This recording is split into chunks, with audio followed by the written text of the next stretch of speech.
Next നമുക്ക് decision tree നോക്കാം. Okay, ഇപ്പോൾ ഡിസിഷൻ ട്രീ എന്ന അൽഗോരിതം നമുക്ക് ക്ലാസിഫിക്കേഷൻ ടൈപ്പ് പ്രോബ്ലത്തിൽ യൂസ് ചെയ്യാം അല്ലേ. അപ്പോൾ ഡിസിഷൻ ട്രീ എങ്ങനെയാണ് നമ്മൾ ലോഡ് ചെയ്യുക? അപ്പോൾ നമുക്ക് ഡിസീസിന്റെ പ്രോബ്ലത്തിൽ തന്നെ ഡിസിഷൻ ട്രീ എന്ന അൽഗോരിതം യൂസ് ചെയ്ത് നോക്കാം. ഇതൊരു ക്ലാസിഫിക്കേഷൻ ടൈപ്പ് പ്രോബ്ലം ആണ് അല്ലേ. ഈ ഒരു ഡാറ്റ സെറ്റിൽ തന്നെ നമുക്ക് ചെയ്യാം. അപ്പോൾ ഫസ്റ്റ് നമ്മൾ എന്താ ചെയ്യേണ്ടത്? ഡാറ്റ ഇമ്പോർട്ട് ചെയ്യുക, ലോഡ് ചെയ്യുക, ദെൻ ഹെഡ് എന്ന ഫംഗ്ഷൻ യൂസ് ചെയ്ത് ഒരു ഡാറ്റ സെറ്റിനെ ലോഡ് ചെയ്യിപ്പിക്കാം. ഡാറ്റ എന്തെങ്കിലും അൺവാണ്ടഡ് ഡാറ്റാസ് ഉണ്ടെങ്കിൽ അതെല്ലാം ക്ലീൻ ചെയ്യാം. ഓക്കെ, നമ്മളിവിടെ ക്ലീനിങ് ഒക്കെ കഴിഞ്ഞതിന് ശേഷം നമ്മളിവിടെ സെലക്ട് ചെയ്യാൻ പോകുന്ന അൽഗോരിതം ഏതാ?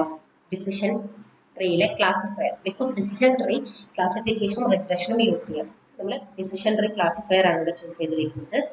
അപ്പോൾ അതിന് വേണ്ടിയിട്ട് ഫ്രം sklearn.tree എന്നൊരു മോഡ്യൂൾ ഉണ്ട്. ആ ഒരു മോഡ്യൂളിൽ നിന്ന് ഡിസിഷൻ ട്രീ ക്ലാസിഫയർ ഇമ്പോർട്ട് ചെയ്തെടുക്കാം.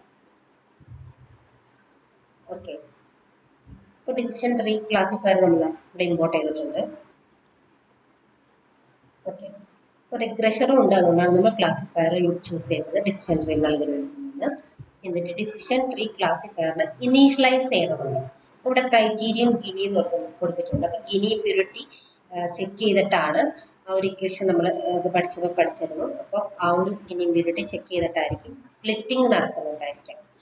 ഓക്കെ, ഇപ്പോൾ മാക്സിമം ഡെപ്ത് 3, അതായത് ട്രീ ഡിസിഷൻ ട്രീ എത്ര ഡെപ്തിൽ എടുക്കണം, എത്ര ഡിസിഷൻ ട്രീ വേണം എന്നൊക്കെ നമ്മൾ മെൻഷൻ ചെയ്ത് കൊടുക്കണം. ഓക്കെ, ഇത്രയും ഇത് പാസ് ചെയ്തതിന് ശേഷം ഇത്രയും വാല്യൂസ് പാസ് ചെയ്തിട്ട് നമ്മൾ ഡിസിഷൻ ട്രീനെ എന്ത് ചെയ്യാണ്? ട്രെയിൻ ചെയ്യിപ്പിക്കുകയാണ്. ഈ ഒരു അൽഗോരിതം ട്രെയിൻ ആയിട്ടുണ്ട്.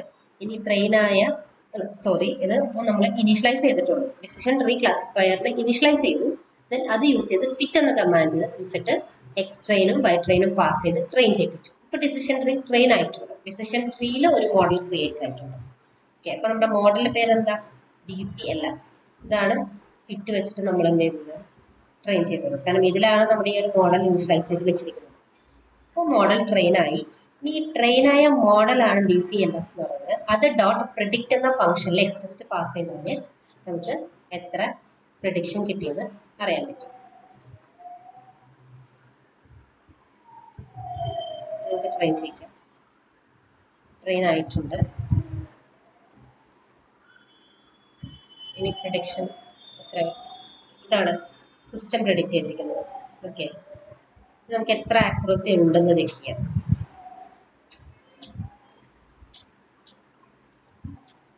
ആക്യുറസി സ്കോർ ഇമ്പോർട്ട് ചെയ്തിട്ടില്ല, അപ്പോൾ നമുക്കത് ഇമ്പോർട്ട് ചെയ്യണം. ആക്യുറസി സ്കോർ എന്ന ഫംഗ്ഷൻ നമുക്ക് ഇമ്പോർട്ട് ചെയ്യണം.